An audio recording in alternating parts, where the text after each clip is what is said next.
Hi, and welcome to Smart Talk. This is Jeff Costello-McFeat. As part of the interview series, this episode is going to be applicable hopefully to both the candidate as well as the interviewer.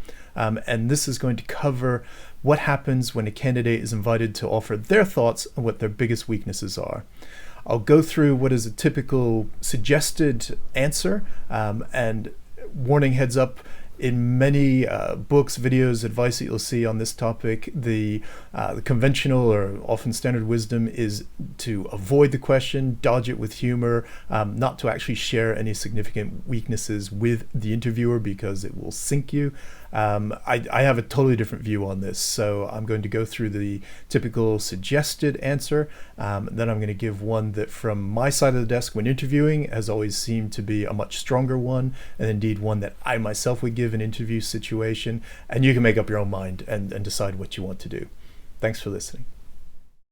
A typical suggested answer to a question like this typically falls into one of two camps. One is to just bat it off with humor, to answer with something along the lines of, oh yeah, my biggest weakness is chocolate ice cream or shopping or some other innocuous thing like that, and hope that humor will just allow you to slide through and not have to deal with that one head on. Or it's taking something which is actually a strength and repackaging that and presenting it as if it's a weakness, but of course it's not really a weakness. It doesn't really, in my view, address the question. But a typical answer goes something like this. Gee, I have such high standards for myself in this area. I don't suffer fools gladly because it's just how I am. And if I'm around other people that don't maintain these high standards of fill in the blank, work ethic, professionalism, duty of care, whatever is going to be touted as the example here. When other people around me, just don't seem to be able to get their act together and pull their weight, then I find I get grumpy and I'm miserable and I can be horrible to deal with, and kind of take it or leave it. That's just a weakness, right? That's me. Sorry. And it's not really a weakness at all. And I must say, when I've been on the other side of the desk and I've seen candidates answer with something along those kind of lines, for me, to be honest, there's a little part of me that really is tempted to just stop the interview right there. Why? Because I've got what I need. And what I need in an interview is a reason to rule out that candidate. And I can do so on one of two grounds. One, either this person is so completely self-unaware. They're delusional. They have no idea of what their weaknesses are. And you get that kind of person in an organization, they're going to make mistakes. And when they do, they're going to think they're perfect. So of course it's never their fault. It's always the blame game for somebody else. And it's just a disaster. No, you need to have people that are going to, own their good parts, own their bad parts, and just get on with things. Two, the person knows full well what their weaknesses are, and they're lying to me. Who wants to start a business relationship or any relationship on the basis of somebody lying to you? Lying in interviews is just not a good idea. You will be found out. It just does not work. So either way, for me, if I hear that from a candidate, part of me is just like, I'm done with you.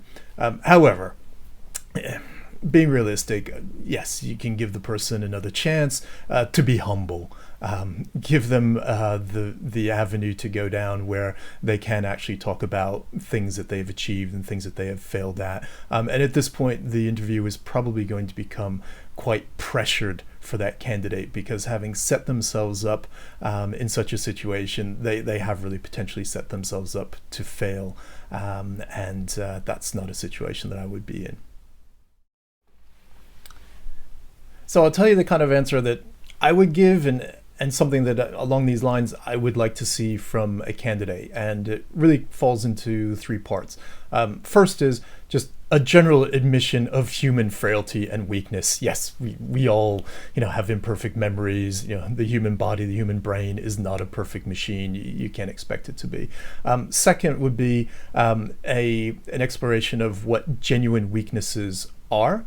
And then third, and this is really at a much deeper level, the realization, the understanding that the flip side of many strengths can also be weaknesses, and I would want to have somebody who's self-aware enough to have recognized that in themselves, potentially in others as well, because they're going to be someone who in an organization is just going to be able to accommodate for their weaknesses with their colleagues, their teammates, take ownership when things go poorly, and be able to learn. Until you understand that you are frail, you have weaknesses, you have potential for improvement, it's impossible to learn. It's impossible to grow and develop it. So I'll take each one of these in turn. Okay, so the first part, human frailty. This is universally understood. You're not going to be surprising the interviewer here, but it's just good to demonstrate that you know this, you appreciate it. And you can pick any example. I mean, in my own case, my memory sometimes is awful. I can remember little details about things that happened a long time ago, but I can forget what I was meant to do yesterday. It just happens. So what do? For that reason, I always have a notepad. I have a electronic device. I'll take either written notes and then take a photo of that and then put it into my electronic device, or I'll put notes straight into my to-do list or notes or what have you on my iPad. And that means I've got a crutch. I've got a tool that allows me to get around one of those weaknesses. And that's what we're really looking for. Sometimes the weaknesses in themselves are not necessarily that crucial. It's just the fact that the candidate has recognized it and has got a plan in place to be able to accommodate for them. Now let's move on to a somewhat more serious area. Yeah, these are going to be genuine weaknesses that are not the universal human traits like poor memory, etc. These will be ones that are going to be specific to that individual. And these are the ones that a lot of the advice out there will tell you, don't even breathe a word about with an interviewer.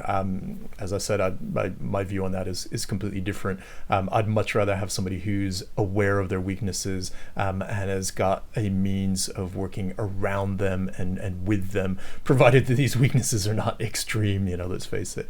But in my case, for example, although I'm generally a planner and I think things through, in terms of purchases, I can be really impulsive. That's why my garage is full of surfboards. I don't need all of them. I tell myself that I do, and that's how I ended up with them, but 80-90% of the time there's one or two boards that I'm going to use on most days with my local conditions. Am I going to thin that out and sell them? No, it's just one of those things. I almost bought an extremely expensive barbecue last summer just because it looked so amazing, and I could envision, how cool that would be to have out on the back porch and so on. And I was really ready to get my credit card out till my wife stopped me. What do? Well, in a scenario like that, I've disciplined myself that if I ever, I'm looking at, any kind of medium to larger size purchase that is something impulsive that's not a day-to-day thing, I give myself a 24-hour break.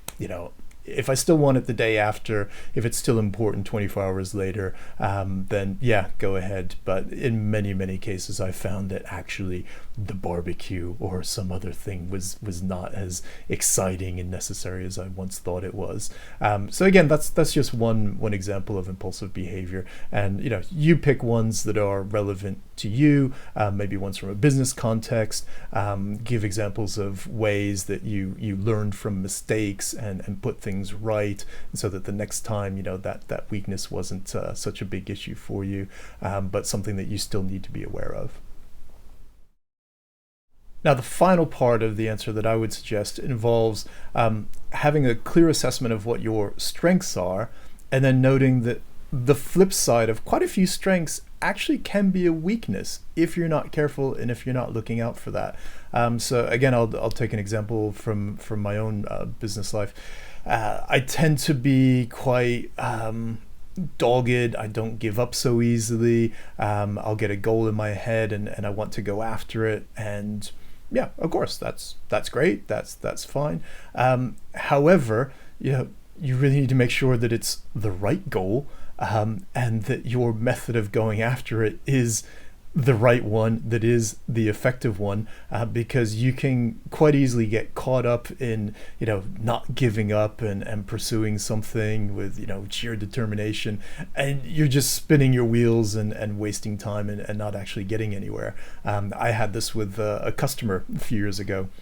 There was a customer that I was, really interested to get on board with my product, my brands at the time.